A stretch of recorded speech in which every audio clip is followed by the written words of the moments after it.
नमस्कार, मैं बॉलीवुड एक्टर और प्रोड्यूसर रवि सुधा चौधरी और आप सभी दर्शकों से गुजारिश है कि आइडियल आई न्यूज़ के चैनल को आप लाइक करें, सब्सक्राइब करें और शेयर भी करते रहें हर नई वीडियो को। नमस्कार, प्रणाम, सलाम, सत श्री अकाल। मैं हूं शशिकांत और आप देख रहे हैं आइडियल न्यूज। आज मुझे फिर सौभाग्य प्राप्त हो गया है कि वीरांगना क्लब सीमांचल के परिवार के साथ जुड़ने का।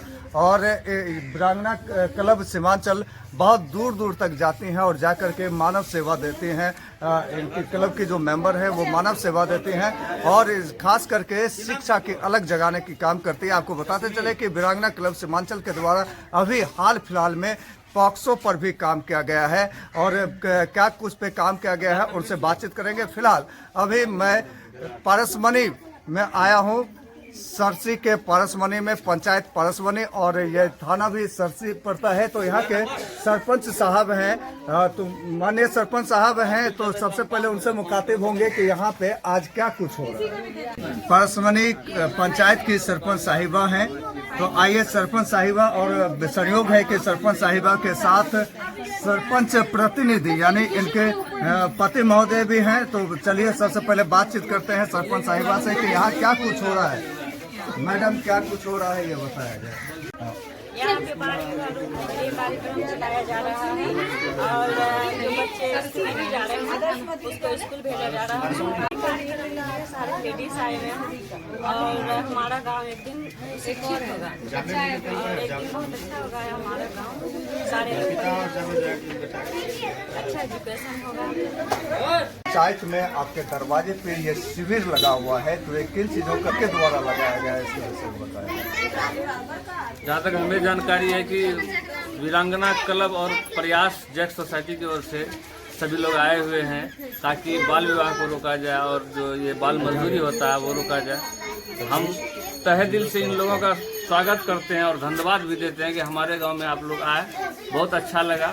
आप लोगों के प्रयास से और हम लोगों के प्रयास से हमारे अगर समाज में सुधार हो, बहुत अच्छी बात है। इसके लिए सभी को अपने ये बड़ा सेंसिटिव बातें कह दी कि शाम की पाठशाला चलते, ये सिर्फ और सिर्फ कागज पे चलता है। इसका एक जीता जागता उदाहरण मैं भी हूँ। मैंने शशि रंजन को कॉल किया कि शाम की पाठशाला ये यहाँ करना है, रानी पात्रा में शुरू करना है, तो उन्होंने कहा शशि जी आप बैनर लगा दीजिए और बैनर लगा के फोटो खिंचा लीजिए, शाम की पाठशाला हो गया। तो शाम की पाठशाला कहाँ धरातल पे उतरता है मैडम? हम इस बात पे कमेंट नहीं करेंगे। बोल दीजिए कि नहीं काम करता। नहीं, मैं जहाँ गई हूँ और नहीं बेलोरी में मैं जहाँ गई हूँ मैं वहाँ का आपको बात बता। बेलोरी मुसहरी में आप गई हैं, वो जो बना हुआ था पंचायत भवन, वहाँ पे सिर्फ और सिर्फ नाम होता है। नहीं, मैंने देखा है एजुकेशन। शाम में 2 दिन गए थे और 2-3 गए थे, एक नहीं भैया देखिए, बाकी आप लोग का क्या मतलब, जब मैं 2-3 बार गई हूँ, तीनों बार मैंने देखी और महिलाओं को छोटे छोटे जो होते कॉमन वर्ड्स होते, मैंने उन लोगों को बात की है और काफी समय बिताया सुबह से लेकर शाम तक। मेरे को तो लगा लड़कियां वहाँ लेडीज पढ़ रही है, इवन लड़कियां भी पढ़ रही है, उनकी हर एक सुविधा को देखा भी जा रहा है। उनकी जो डिमांड है, मतलब वो जो घर के काम कर रही थी, आजकल वो साक्षरता ग्रहण करके छोटे मोटे काम भी कर रही है। मैं तो देखी हूँ। तो ठीक है, आप कहते हैं देखी हैं। आप ये शाम की पाठशाला शशि रंजन के संस्था का तारीफ कर रही हैं। आपकी संस्था वीरांगना क्लब सीमांचल क्या कर रही है साक्षरता दर के लिए? ये तो कर रही है, साक्षरता दर बढ़ाने के लिए, महिलाओं की साक्षरता दर बढ़ाने के लिए क्या कर रही है? जगह जगह महिलाएं तो आकर ना स्कूल कॉलेज खुली हुई है, सभी बहुत तो अब आपकी उम्र की ये काउंसलिंग कर रही हैं, अब काउंसलिंग कर रही हैं, यहाँ पे नाम लिख रही हैं बच्चों के। तो कैसे बच्चों की नाम लिख रही है और क्यों लिख रही हैं, आइए इनसे जानते हैं कि क्या कर रही हैं आप लोग, ये नाम लिख रही हैं। जी अभी हम लोग सारे बच्चों का नाम, उनका मोबाइल नंबर और उनके पापा का नाम लिख रहे हैं ताकि जितना ये नंबर और नाम है वो स्कूल में जाए हम लोग और वहाँ जाके प्रिंसिपल से बात करें, इन लोग का एडमिशन वहाँ हो सके। और ये भी ध्यान रखेंगे कि ये लोग कंटिन्यूटी में है, सो स्कूल जा रही हैं कि नहीं जा रहे हैं सारे बच्चे स्कूल, और बीच बीच में आके हम लोग फिर देखते भी रहेंगे, यानी निरीक्षण करते रहेंगे, संरक्षण रहेगा आपका। जी, जी। अब तक कितने बच्चियों का और बच्चों का नाम आपने लिखा है जो ड्रॉप आउट है और आउट ऑफ स्कूल है? ड्रॉप आउट की संख्या क्या है और आउट ऑफ स्कूल की संख्या क्या है? अभी तक कुल 47 बच्चे हैं जिनका नाम की लिखा हुआ है, जिसमें से कि लगभग बच्चे ड्रॉप आउट हैं और लगभग 20 बच्चे ऐसे हैं जिनका कि नाम अभी तक नहीं हुआ है और ज़्यादातर बच्चे ड्रॉप आउट किए हुए हैं जो स्कूल में नाम होने के बावजूद नहीं जाते हैं और उनका नाम काट दिया जाता है। अच्छा, आपकी क्लब तो ये करेगी ही, एडमिशन करवाएगी। आपको क्या लगता है स्थानीय सरपंच कंसस नहीं है, इस वजह से ऐसा हो रहा है, शिक्षा पीछे जा रहा है? आपको क्या लगता है? हालांकि अभी सरपंच साहब आपके समक्ष बैठे हुए हैं, ये बड़ी बात है, लेकिन आपको क्या लगता है कि यहाँ के मुखिया और सरपंच कंसस नहीं है, इसलिए शिक्षा की जागृति संख नहीं बजी है? मुखिया का दोष मैं नहीं दूंगी, क्योंकि कुछ कहीं हद तक गार्जियन का ज्यादा दोष है। अगर बच्चे स्कूल नहीं जाते तो ये गार्जियन की जिम्मेवारी है कि कैसे वो स्कूल जाए। मुखिया क्या करेगा? अभी जाएगा 10 घर बोल देगा, चला आएगा। मुखिया का इसमें हमको नहीं लगता है कि दोष वगैरह। मुखिया और सरपंच का दोष नहीं है, सरपंच साहब बैठे हैं इसलिए आप कह रहे हैं? नहीं, ऐसा कुछ नहीं है। बहुत देर से बात हुई थी, इनकी वाइफ से भी बात हुई है और इनसे भी बात हुई है, उसी के अनुसार मैं बता रही हूँ। तो मैडम, कहीं ये जिम्मेदारी मुखिया और सरपंच का नहीं है क्या जागृति संघ बजाया जाए और आप जैसे संस्थाओं की जरूरत पड़ती है, प्रयास जैसे संस्थाओं के या वीरांगना सीमांचल क्लब की जरूरत पड़ती है, तो मुखिया और सरपंच का ये कर्तव्य नहीं बनता कि शिक्षा की जागृति संघ बजाया जाए, घर घर से बच्चों को शिक्षित किया जाए? तो इसमें आप दोषी मानते हैं सिस्टम को? बिल्कुल, मुखिया और सरपंच होंगे तो उस गांव का मजबूत होना लाजमी है। और हम अभी जितना मेरा इनसे बात हुआ है तो ये कंसस है और ये खुद इस चीज़ के लिए उत्साहित है कि हमारे गांव का ज़्यादा से ज़्यादा बच्चा स्कूल जाए। उसके लिए ये अभी लगातार हम लोग के साथ बने हुए हैं और सब बच्चे का बुला के देख रहे हैं क्या कि नाम देना, ये करना। तीन चाहते कैसा हो, यहाँ पे बाल विवाह रुके, यहाँ पे बाल श्रम रुके, मतलब जो छोटे छोटे बच्चों को काम नहीं वो गार्जियन नहीं करे। ये खुद ऐसा ही चाहते हैं कि आगे जो है इसके लिए और भी कुछ प्रयास किया जाए और भी कुछ कार्यक्रम हो जिससे कि बच्चा लोग पढ़ाई में ज्यादा रुझान रहे। तो हमें बहुत खुशी और हम इनका धन्यवाद भी करेंगे और हमको लगता है कि इन लोगों के प्रयास से एक दिन ये गांव सच में बदलेगा और यहाँ शिक्षा का असर और अच्छा होगा। का प्रयास होता है कि बाल विवाह न हो और जहाँ भी बाल विवाह होता है हम लोग वहाँ जाकर धावा डालते हैं। ऐसा नहीं होना चाहिए। और बाल विवाह होने के बाद क्या क्या कठिनाइयाँ होती है तो सबको मोबाइल नंबर, बाल मजदूरी के बारे में जहाँ तक हमको अपना ख्याल है कि बच्चे को ज़्यादा से ज़्यादा आदमी को एडमिशन कराना चाहिए, उसको पढ़ाना चाहिए। कम से कम कोई पढ़ लिख लेता है वो तो मजदूरी नहीं ही करेगा, कुछ न कुछ करके खाएगा। ये गार्जियन पे डिपेंड करता है, पेरेंट्स पे डिपेंड करता है। अपने बच्चे को स्कूल रेगुलर भेजे और बाल मजदूरी शुरू। आप कह रहे हैं कि ये ऐसी बात आप कर्सर से करने की बात कर रहे हैं, आप इस बात को एक्सेप्ट करते हैं कि आज भी बाल विवाह से हो रहा है पंचायत में? नहीं, हम लोग के मतलब ज्ञात में ये चीज नहीं है। जहाँ हम लोग को जानकारी होता है हम लोग रोकते हैं। आप रोकते हैं? जी हाँ, सरपंच मुखिया रोकते हैं। वास्तव में सही बोल रहे हैं वास्तव में। अब एक एग्जांपल मैं आपको पेश करना चाहता हूँ। अभी कुछ दिन पहले पंचायत का नाम नहीं लूंगा, बाल विवाह हो रहा था और बाल विवाह रोकने प्रयास जैक सोसाइटी के एक CSW गए हुए थे और वहाँ पे जब मुखिया जी से बात किए तो मुखिया जी ने कहा कि गरीब परिवार है। जिला परिषद से जब बात किया गया तो जिला परिषद खुद आ रहे थे 5,000 देने के लिए। तो कहीं मुखिया और सरपंच या जिला परिषद का ये मजबूरी तो नहीं हो जाता है कि चलो हमारे पंचायत का वोटर है हमारा, हमको वोट देगा, इसलिए वो बाल विवाह या बच्चा है? ये मेरे पंचायत का मामला नहीं हो सकता। नहीं, आपके पंचायत का नहीं है, यहाँ का भी होगा, लेकिन हम लोग का ज्यादा से ज्यादा प्रयास रहता है ऐसा नहीं हो। सब चीज वोट का ही राजनीतिक नहीं होना चाहिए। हम लोग खुद एजुकेटेड है और हर चीज को जानते हैं कहाँ क्या होना चाहिए। आजादी ये राजनीतिक में तो बदलते रहता है सीट, उससे कोई मतलब नहीं बनता है। हम लोग चाहते हैं बाल मजदूरी नहीं हो और बाल विवाह नहीं हो, इस पे हम लोग कड़ा एक्शन लेते हैं। तो नारी सशक्तिकरण के लिए आपके कदम बड़े सशक्त होते हैं। अभी पिछले दिनों आपने बड़े सशक्त कदम उठा करके थाना पुलिस भी करवाया है। तो नारी सशक्तिकरण के लिए आपके क्या कदम होते हैं, आप क्या करते हैं इसके लिए? जब हम महिलाओं के प्रति कोई अन्याय होगा हमारी वीरांगना टीम हमेशा आगे आएगी। अभी कुछ दिन पहले एक पिता ने एक बच्ची के साथ, नाबालिग लड़की के साथ रेप किया, जो कि वो थाना उसको केस ले नहीं रहा था। हमारी पूरी टीम उनको जाके पहले उनसे मिली, जांच पड़ताल किए गए कि वाकई में बात सही है कि नहीं। जब बात लगा कि एकदम सही बात है तो थाना में बैठ के टाइम तो लगा मगर बैठ के उसको FIR करवाया गया और इमीडिएटली दूसरे दिन ही उनके पिताजी अरेस्ट हो गए। तो और क्या कदम होते हैं आपके संस्था के द्वारा? संस्था के द्वारा जितने भी है ना मजदूर शोषण, महिलाओं के लिए जो शोषण हो रहा है या महिलाओं को कोई रोजगार नहीं मिल रहा, कोई महिला एक्टिव होना चाहती है, काम करना चाहती है, हम लोग कोशिश यही करते हैं, 100% नहीं बोलेंगे, हम लोग पूर्ण रूप से कोशिश करते हैं उनको वहां तक सुविधाएं पहुंचाएं। नारी जागृति के लिए क्या कदम होता है, उनको जगाने का कैसे आप काम करते हैं? देखिए महिलाएं तो महिला को जगाना नहीं पड़ता है, थोड़ी सी महिला को हम लोग सभी किचन में उसको भेज दिए हैं, महिला पहले से ही जागी हुई है, थोड़ा सा उनको इनकरेज करना पड़ता है कि वो पुरुषों से काफी आगे आके काम कर सकती है, तो बस उसी के लिए हम लोग थोड़ा सा एक्टिव करते हैं और महिलाएं काफी जुड़ती है हमारे साथ और काफी उत्साह के साथ जुड़ती है, ऐसा भी नहीं। मैडम, पॉलिटिकल बातें अगर की जाए तो कहते हैं कि महिला में साक्षरता दर बढ़ रहा है, लेकिन अगर गणना देखा जाए, वास्तविक धरातल गणना देखा जाए तो आज भी महिलाओं में साक्षरता दर कम है। तो महिलाओं में साक्षरता दर बढ़ाने के लिए आपकी संस्था क्या कर रही है? जगह जगह स्कूल खुले हुए हैं, जो एज एबाव हो गया, जगह जगह महिलाओं को साक्षर देने के लिए क्लासेस चल रही है, सब जगह चल रही है, गांव, पंचायत, नगर, सब जगह चल रही है। हम लोग यही कोशिश कर रहे हैं कि घर से महिलाओं को निकाल के वहाँ स्कूल तक पहुँचाएं ताकि उन्हें जो कम से कम अक्षर ज्ञान हो सके, वो कुछ पढ़ लिख सके, वो अपनी एक जगह समझ सके, बस यही हम लोग कर रहे हैं। मैं वीरांगना क्लब सीमांचल की सदस्य हूँ और प्रदेश महिला मोर्चा की उपाध्यक्ष हूँ।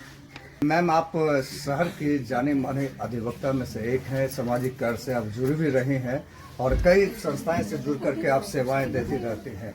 तो अभी जितनी भी चर्चाएं हुई, उन चर्चाओं को लेकर के क्या इसमें कानून में कोई एक्ट भी है? अगर एक्ट है तो हमारे दर्शक को इस एक्ट के विषय में थोड़ा अवगत करवाया जाए। जी जरूर, एक्ट तो बना हुआ है, लेकिन मैं समझती हूँ कि एक्ट के प्रावधान में न जाके मैं संक्षिप्त रूप से उसका प्रभाव बताती हूँ। संविधान में जो याचिकाबद्ध है तो इसमें है कि जो भी कम उम्र के बच्चे हैं, अगर वो किसी के घर में काम करते हैं बाल श्रम के रूप में, तो उसमें 3 लोग उसमें जिम्मेदार होते हैं, जो कि अगर कानून के गिरफ्त में आते हैं तो सजा याफ्ता हो जाएंगे। जैसे जिनके घर पे काम करता हो छोटा बच्चा, चाहे वो जमींदार हो, धान काट रहा हो या खेत की बुआई में काम कर रहा हो, या कोई महिला गृहिणी है जो अपने घर पे काम करने के लिए छोटे बच्चों को रखती है, या फिर उसके माता पिता जो अपने बच्चों को लेकर जाते हैं कहीं कहने की काम लगा लीजिए, किसी दुकान में चाय बेच रहा हो, इस तरह के। तो ये कानून में प्रावधान है कि अगर छोटे उम्र के बच्चों को आप श्रम में डालते हैं किसी भी तरह का काम करने के लिए, तो आप सबके ऊपर केस होगा और सबको सजा मिलेगी और उस बच्चे को वहाँ से मुक्त कराया जाएगा, फिर उसकी ज़िंदगी सुधारने की कोशिश की जाएगी। और ये काम जो आप जानते हैं CRPC IPC के तहत जो धाराएं होती है, जिसमें कचहरी में जाके न्याय मांगा जाता है, वहाँ तो होता ही है, लेकिन जिला विधिक सेवा प्राधिकार एक अलग से काम करती है। आप सभी जानते होंगे, देहात की भाषा में, जन सामान्य की भाषा में, कि लोक अदालत के जज साहब करते हैं। तो वो एक ऐसी व्यवस्था है जिसमें कि बच्चों के लिए जो भी न्याय मांग रहा हो या कोई तीसरा आदमी भी शिकायत करे कि हमारे गांव में बच्चे फलाने काम में लगे हुए हैं, तो उनका नाम तो सामने नहीं आता है, उनका पैसा भी खर्च नहीं होता है। ये जिला विधिक सेवा प्राधिकार में कहीं कोई पैसा दे के वकील खड़ा करना या स्टाम्प ड्यूटी देना, ऐसा कुछ भी नहीं है। ये हमारे यहाँ नालसा के द्वारा, नेशनल लीगल सर्विसेज अथॉरिटी के द्वारा व्यवस्था दी गई है कि बिना पैसे का, बिना वकील का आप सिर्फ शिकायत वहाँ दर्ज कीजिए, वहाँ से सारी कार्यवाही होगी। अब कार्यवाही पे हम आए कि क्या होगी कार्यवाही, तो नालसा के बाद बसालसा होता है, Bihar state legal services authority, उसके बाद DLSA होता है जो कि डिस्ट्रिक्ट लीगल सर्विसेज अथॉरिटी, उसी तरह से तालसा होता है, तालुका में भी है, हर जगह है ये। तो वहाँ पे जो प्रावधान है वहाँ है कि आप जन जन तक जाके इस चीज को काम के रूप में दिखाइए कि बच्चों का बाल श्रमिक रोक गया या उसके बाल विवाह पे रोक लगा। तो PLVs होते हैं, पैरा लीगल वॉलंटियर, जो कि जिला विधिक सेवा प्राधिकार के तरफ से काम करते हैं। वो हर गांव में हर जगह छुपे हुए हैं, हर जगह फैले हुए हैं, और वो इस तरह की शिकायत पे जाके, जैसे मान लीजिए उदाहरण पारसमणी, आपने कहा कि यहाँ से भी एक बच्चे को बरामद कराया गया। ICDS भी काम करती है, समाहरणालय में हमारे जिला प्रोग्राम पदाधिकारी हैं, उनके साथ हम लोगों की मीटिंग होते रहती है। तो बाल श्रम जहाँ भी मिले जिला विधिक सेवा प्राधिकार है, उसके भी अध्यक्ष जिलाधिकारी ही होते हैं, अध्यक्ष जिला जज होते हैं, उपाध्यक्ष जिलाधिकारी होते हैं।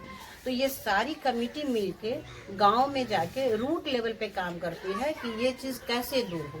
तो पहली बात आती है कि लोग क्यों करते हैं बच्चों को काम में डालने का, क्योंकि उनको पैसा चाहिए, उनके पास अशिक्षा है, उनके पास धैर्य नहीं है कि बच्चों को पढ़ा के शिक्षित करके तब कमाने में लगाएं। तो उस परिवार को पुनर्वासित भी हम कर सकते हैं। रिहैबिलिटेशन के प्रोग्राम्स भी हैं डीएलएसए में। आपको कोई ऐसा रोजगार दिया जाएगा कि माँ बाप आप रोजगार कीजिए, बच्चों को पढ़ने भेजिए, और बच्चों की पढ़ाई पे जो खर्च वो सरकार उठाती है। अगर इन सब चीजों का उपयोग न करके मन में है कि नहीं हमारा बच्चा तो करवे करते, तब आप सजा भोगिए, तब आपके ऊपर कानूनी कार्रवाई होगी। तो ये सारी जानकारी लोगों तक पहुंचाने के लिए अभी थोड़ी देर तक जब मैं यहाँ बैठी थी, सरपंच साहिबात थी, इनके प्रतिनिधि थे, इन लोगों से बात हुई, तो हम लोगों ने सोचा कि ये सरसी थाना क्षेत्र अंतर्गत आज हम लोग जहाँ बैठे हैं पारसमनी, ये जुरिस्डिक्शन बनता धमदाहा का।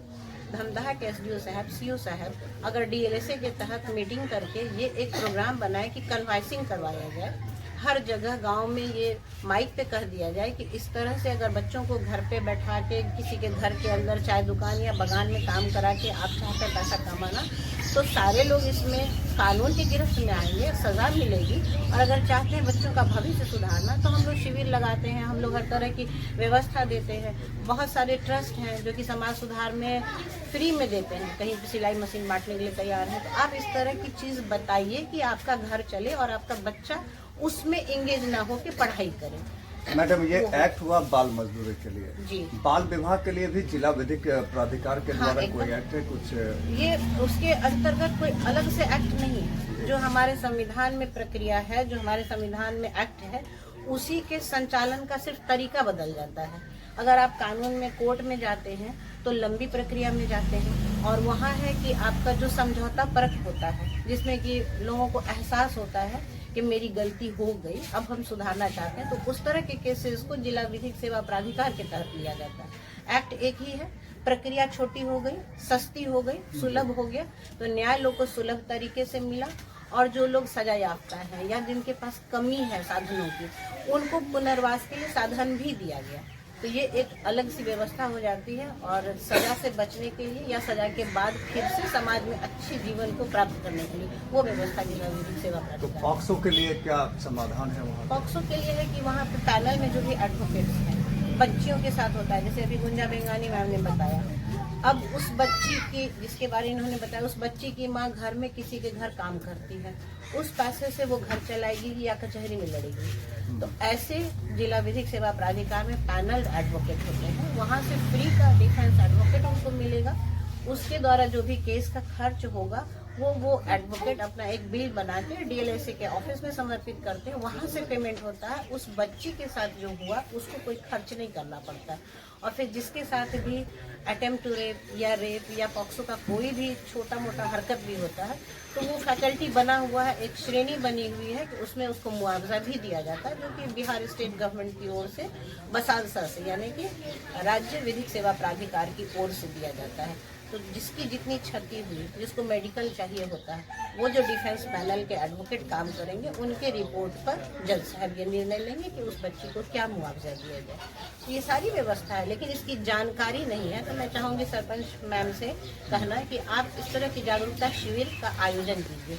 धमदाहा में मैंने करवाया, बाल विवाह की बात आई। बाल विवाह क्यों होता है? गरीबी पहली बात है, अशिक्षा दूसरी बात है। शिक्षित लोग भी हैं, लेकिन अगर उन्हें क्षमता नहीं है बच्चियों की शादी करने के लिए, तो वो अधिक उम्र के किसी भी आदमी का ऑफर स्वीकार कर लेते हैं। हमने देखा है कि देह व्यवसाय में डाल देते हैं उसको। जब भी देखिए आप, तो इस तरह का मानव अपराध होता है कि देखने में लगता है कि ये बच्ची की शादी हो रही है, यूपी से, बनारस से, कहीं से भी लड़के आते हैं और उनके साथ विदा कर दिया जाता है। वहाँ उसके साथ में ससुराल वाली जिंदगी मिली है या देह व्यवसाय में डाला गया है, कोई नहीं जानता। वापसी उसकी मायके में कभी नहीं होती है। तो इसके लिए तो जागरूकता शिविर चाहिए। हम जैसे वीरांगना क्लब के लोग तो हमेशा ही खड़े हैं, अपने खर्च पे, अपने बलबूते पे हम समय देते हैं।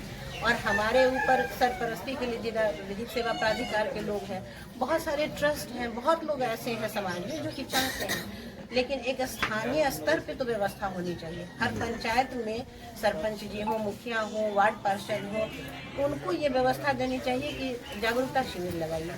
खौफ भी क्रिएट होगा, डर भी होगा कि अगर हमने इस कानून को तोड़ा तो सजा क्या है, परेशानी क्या है। उपाय भी दिखेगा कि अगर कानून नहीं तोड़े तो बहुत सारा उपाय है जिसके तहत हम जाएंगे तो बाल श्रमिक भी रुकेगा, बाल विवाह भी रुकेगा। और आप जैसे मीडिया कर्मी अगर साथ घूमते हैं तो जागरूकता तो होगी। जी, मैं एक स्वतंत्रता सेनानी की पुत्री हूँ, बबीता चौधरी मेरा नाम है। गांव मेरा धमदाहा है। पूर्णिया में वकालत पेशे में हूँ और लोक अदालत की मेंबर जज और पूर्णिया पुलिस परिवार परामर्श केंद्र की मेंबर जज के रूप में काम कर रही हूँ। सामाजिक संस्थाएं बहुत सारी हैं, बताना जरूरी नहीं है। मानवाधिकार के हनन से संबंधित एक संस्था है जिसमें मैं बिहार की जनरल सेक्रेटरी हूँ। वीरांगना क्लब आज पासमनी आई है और क्या कुछ कर रही है, इसके थोड़ा सा आपको संक्षिप्त टिप्पणी देते। वीरांगना क्लब सीमांचल जो है वो हर तरह की ग्राम पंचायत में जाकर के बच्चों के शिक्षा के ऊपर ध्यान दे रही है। जैसे कि हम लोग अभी यहाँ आए हुए हैं तो यहाँ आके हम लोगों ने यहाँ जो काउंसलिंग की तो उससे पता चला कि बहुत ऐसे बच्चे हैं जो कि स्कूल जा ही नहीं रहे हैं और कुछ बच्चे ऐसे हैं जो स्कूल जाते थे लेकिन वो कहीं ना कहीं काम करने की वजह से स्कूल से उनका नामांकन जो है वो कट चुका है। तो हम लोगों का काम है क्या कि ऐसे हर गाँव ग्रामीण क्षेत्र में जाकर के ऐसे बच्चों का काउंसलिंग करें और पेरेंट्स को हम लोग मोटिवेट करें कि अपने बच्चे को शिक्षा दीजिए और आप स्कूल भेजिए। अगर बच्चियां स्कूल नहीं जाएंगी, बच्चे स्कूल नहीं जाएंगे तो उनको शिक्षा का 2 अक्षर जो है वो मालूम नहीं होगा और शिक्षा का क्या महत्व है ये उन्हें पता नहीं चल पाएगा। तो हम लोग इस कार्य में लगे हुए हैं कि हम लोग कितना ज़्यादा शिक्षित कर पाएँ हर गाँव, हर शहर और हर नगर के बच्चों को। तो ऐसे ग्रामीण क्षेत्र में भी हम लोगों का काम जो है वो शुरू हुआ है और यहाँ भी बहुत ऐसे बच्चों का नामांकन हम लोगों ने किया। एक लिस्ट बनाई और फिर हम लोगों का काम रहेगा कि यहाँ के लोकल स्कूल में जाकर के बच्चों का एडमिशन करवाना। और बस यहाँ की महिलाओं और बहनों से मेरा यही अनुरोध रहेगा कि आपने नाम जितने मतलब ईमानदारी से नाम लिखवाया है उससे कहीं ज़्यादा ईमानदारी से बच्चों को स्कूल भेजें और ये उनका कार्य रहेगा। हमने अपना कार्य किया, अब उनके कार्य का इंतजार हम लोग करूँगी। क्या परिचय? मेरा नाम नीतू है और मैं वीरांगना क्लब सीमांचल की मेंबर हूँ। आज क्या हो रहा था यहाँ पे? जल जीवन हरियाली के तहत वृक्षारोपण हो रहा था। किनके द्वारा किया जा रहा था ये? वीरांगना के तहत वृक्षारोपण कार्यक्रम श्री बबीता चौधरी पूर्णिया के द्वारा किया गया। क्या हुआ आपका? मेरा परिचय जो हमारे जमीन मालिक हैं इनके कार्यरत हम हैं।